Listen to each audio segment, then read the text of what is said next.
Bom, então, na aula passada, na segunda-feira, falamos essas características gerais, né, sobre raiz, a importância dela, sua funcionalidade e também sobre crescimento primário e secundário na raiz.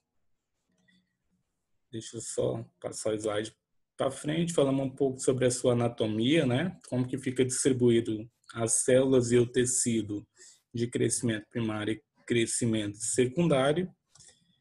Depois começamos a falar um pouco sobre vários tipos, as diferenças dos tipos de raiz, né? Começamos a falar um pouco sobre raiz pivotante, exemplificamos, né, essa raiz pivotante, falamos um pouco sobre exemplo de dicotiledônia e de gimnospermas, né? De angiospermas e gimnospermas.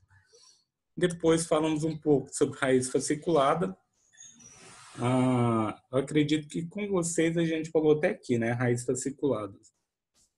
Foi? Vocês lembram até onde eu guiei o slide com vocês? Eu lembro que uma turma foi bem mais adiantado, mas acredito que foi até aqui nessa parte, tá? A videoaula dessa aula eu vou postar no YouTube, que aí alguns alunos conseguem colocar legenda lá, tá? Para estar acompanhando. Deixa eu só abrir aqui. Ok, o chat ele vai estar abrindo, assim que ele abrir, eu visualizo o que foi falado, tá? Que não está querendo abrir, não. Deixa eu ver aqui. Não lembra, né? Ok, a gente vai continuar daqui, prossegue, vai dar continuidade desse local aqui, tá?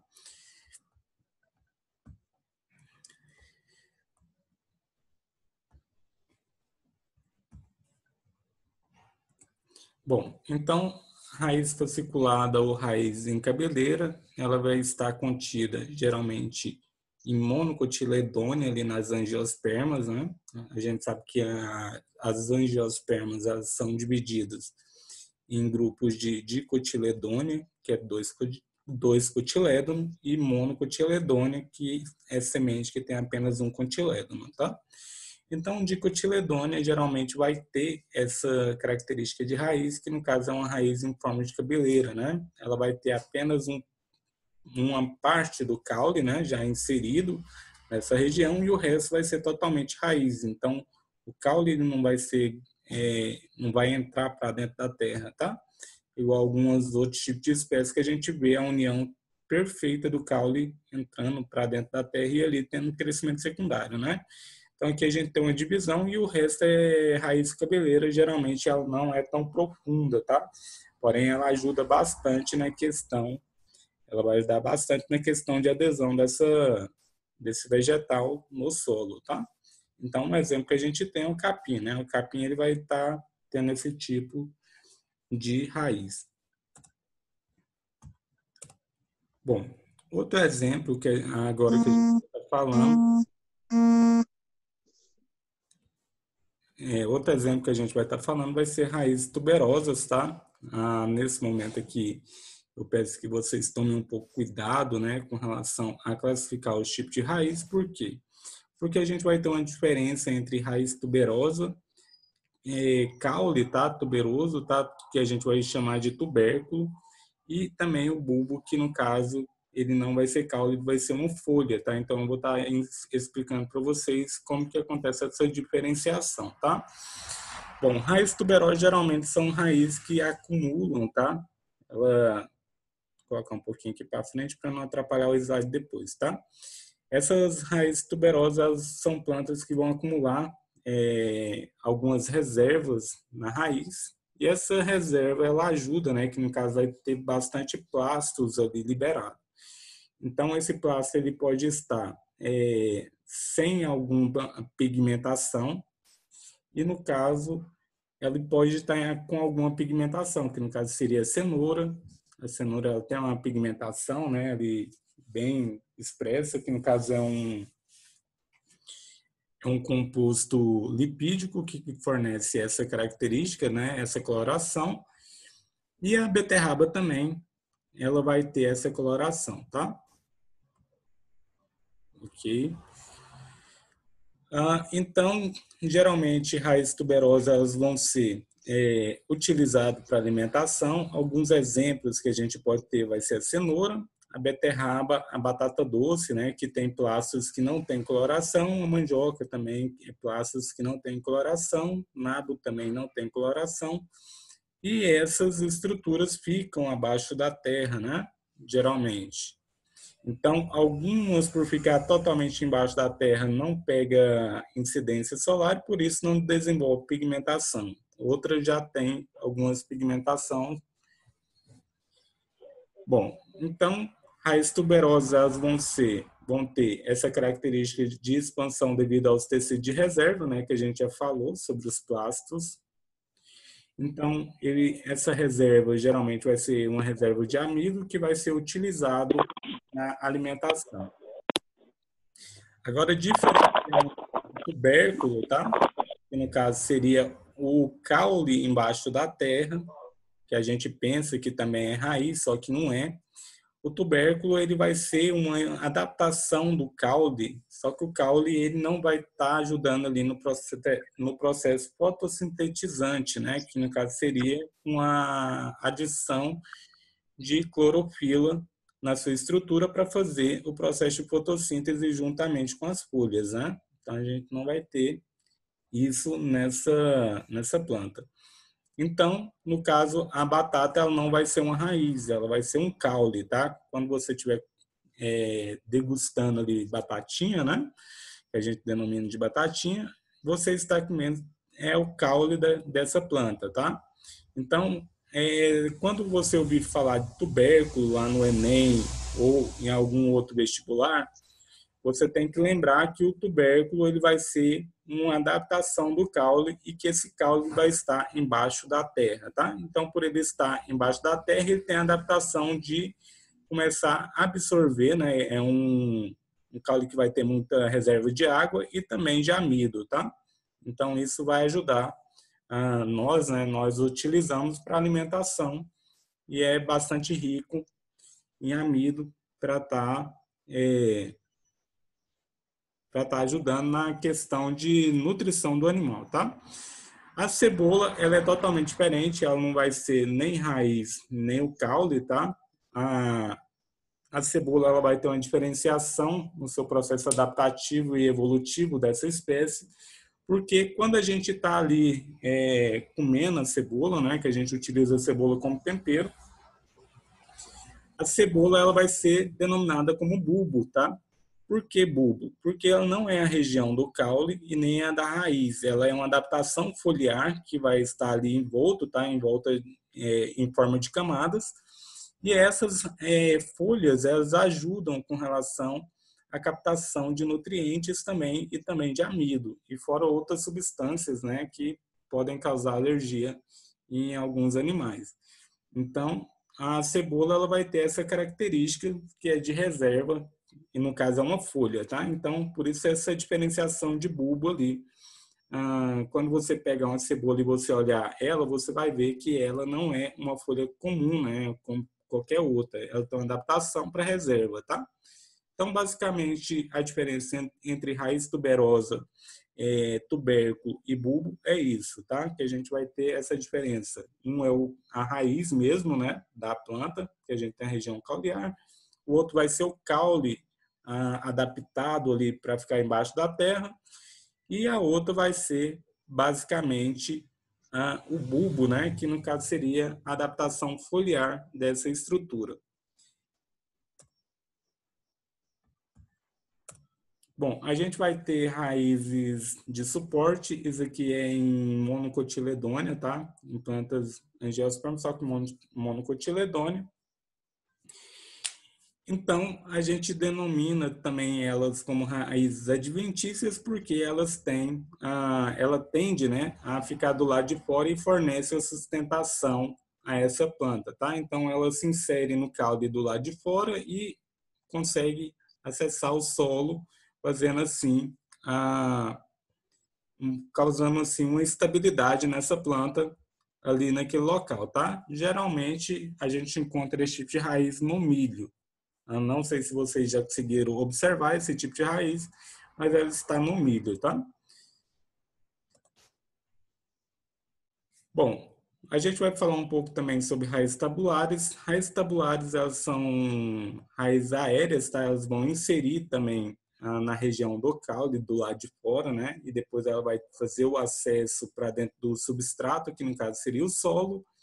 E esse tipo de raiz, ela geralmente é achatada, é, fina, né? Ali assimila até uma tábua, por isso que foi denominado de tabulares, e que ajuda na sustentação de troncos e possibilita com que essa árvore ela cresça bastante por causa da forma que ela é inserida ali naquele tronco, né? Então, a forma que ela é inserida ajuda nessa questão do crescimento, tá? E com relação à inserção dentro do solo também, elas conseguem fazer a captação no lençol freático, elas conseguem crescer bastante e assim essas plantas, geralmente figueiras, né? Elas vão ter um tamanho muito grande e ali super fixa no solo. É quase impossível fazer uma derrubada de uma árvore dessa, né? Devido a esse tipo de raiz. Bom, a gente vai falar um pouco também sobre raízes estrangulantes, que no caso seria uma interação parasita de uma planta com outra, tá? Essa interação ela é uma interação negativa para a planta que está ali inserida no solo, né? E uma interação positiva ali para a planta parasita. Por que positiva? A planta que está inserida no solo, a planta principal, ela está sendo desfavorecida, né? No caso, ela está sendo ali usada para obter nutrientes. Então, ela está tendo essa ação parasítica. A planta que é estrangulante, ela vai ter uma ação positiva porque ela vai estar conseguindo fazer essa inserção ali naquele local, né? E assim ele consegue fazer a captação dos recursos dessa planta até ela chegar a um estado de morte, tá? Que no caso ela perde toda a função. Então, no caso, essa planta ela vai ter essa função parasítica. Vamos ver a pergunta aqui.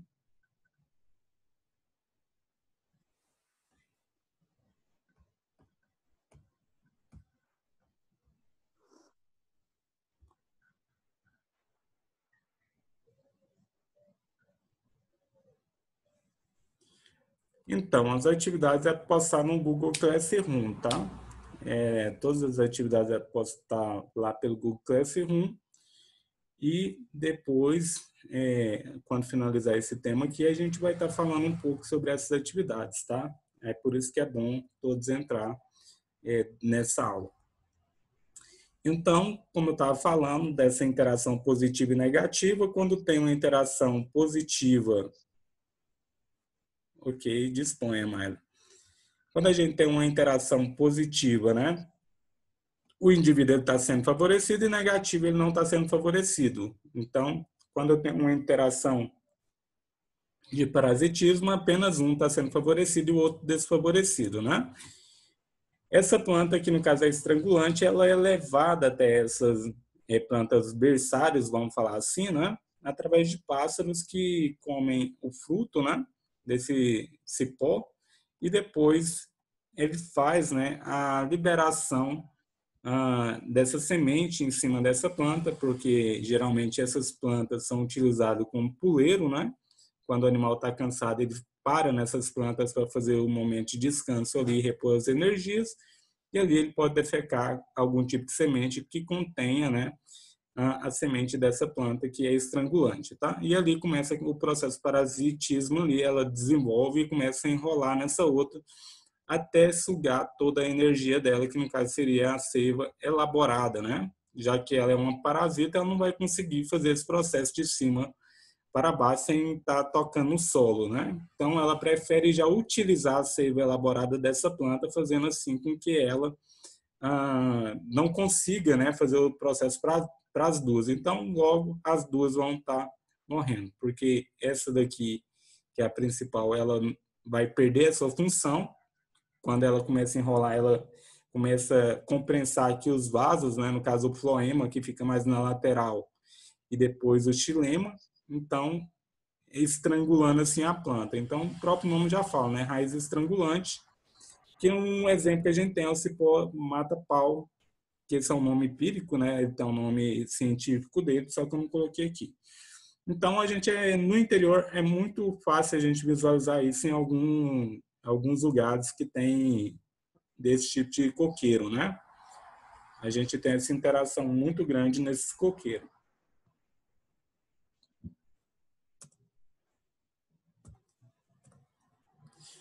Bom, raízes respiratórias, também denominado como pneumatóforos, elas são encontradas geralmente em plantas que vivem em lugares muito hostis, né? Geralmente em mangues. Essas raízes elas vão ter uma característica onde ela vai ficar parte dela do lado de fora, tá? Para fazer um controle da respiração dessa planta, que é necessário, né? Então, ela vai ter a sua interação lá na região do mangue, e ela fica parte inserida e parte do lado de fora, formando assim uma rede, né? Onde parte dela fica lá de fora e ela vai ser inserida geralmente na região cauliar em cima, tá? Então, por isso que essa planta ela consegue fazer esse controle da quantidade de água, porque se ela ficar somente inserida na água, ela não consegue fazer essas trocas gasosas, apesar que as trocas gasosas também é feito na folha, né? Mas também tem que ter esse controle da quantidade de água absorvida ali. Então, por isso, aumenta a inserção dela do lado de fora para impedir que fique a maior parte do lado de dentro, né, da água. Então, assim, ela consegue fazer o seu controle osmótico com relação à absorção de água. Então, a gente tem alguns tipos aqui, né? No caso, a gente tem ela dessa forma e também podemos ter ela com algumas raízes saindo do lado de fora, né? A imagem do livro de vocês trazem esse tipo de raiz aqui, tá? Eu coloquei essa outra aqui porque é curiosidade também e temos dois tipos diferentes, tá?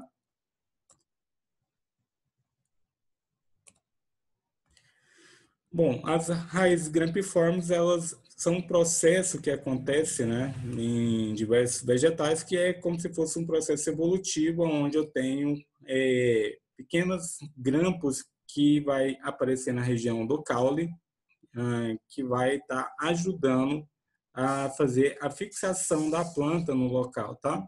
Geralmente essas raízes elas agrupam em forma de presilhas, fazendo assim um grampo, tá? Que vai unir naquele substrato ali, aderindo à planta e não fazendo com que ela caia, tá?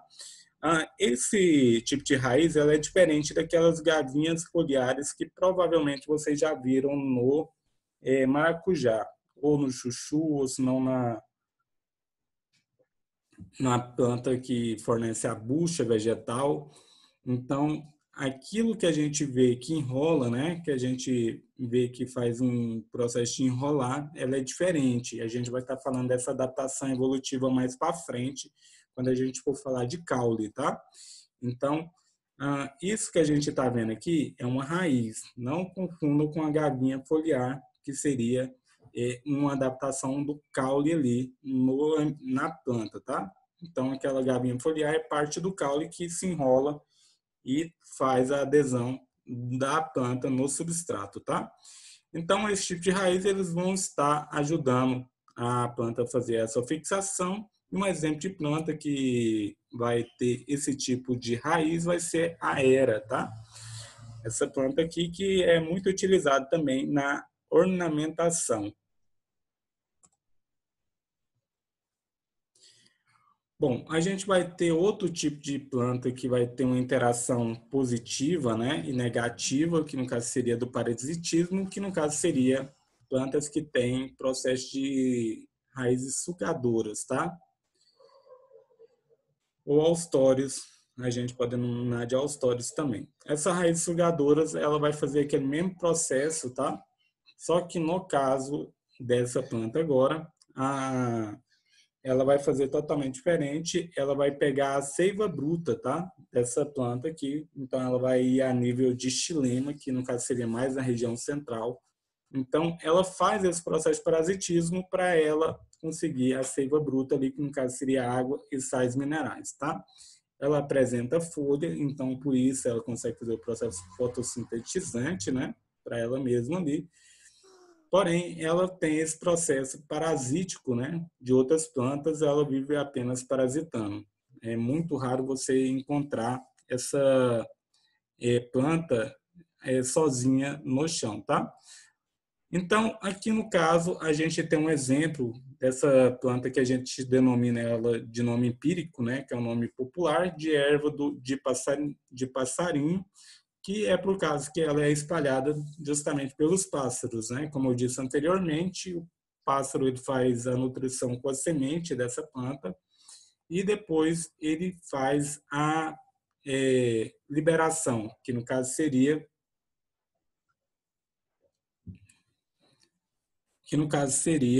a dispersão dessa semente, tá? Bom, a gente vai ter também raízes cinturas. Essas raízes geralmente ajudam na absorção, tá? Dessas plantas.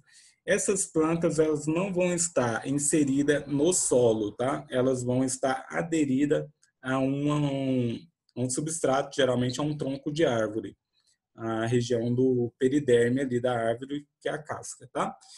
Então, essas raízes vão ajudar com relação a captar água, porque elas não vão fazer o processo parasítico, que no caso seria fazer com que essa raiz, né, acesse o xilema e o floema dessa planta. Essa raiz vai ter apenas a função de fazer mesmo com que ela fique inserida ali naquele tronco, né, para não cair.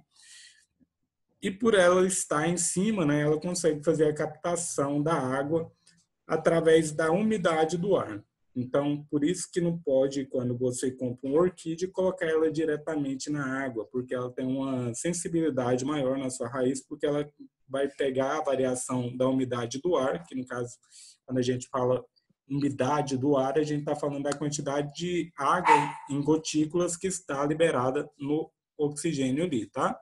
No ar para a gente estar respirando. Então, essas plantas, né, as orquídeas, conseguem fazer, através da sua raiz, essa captação.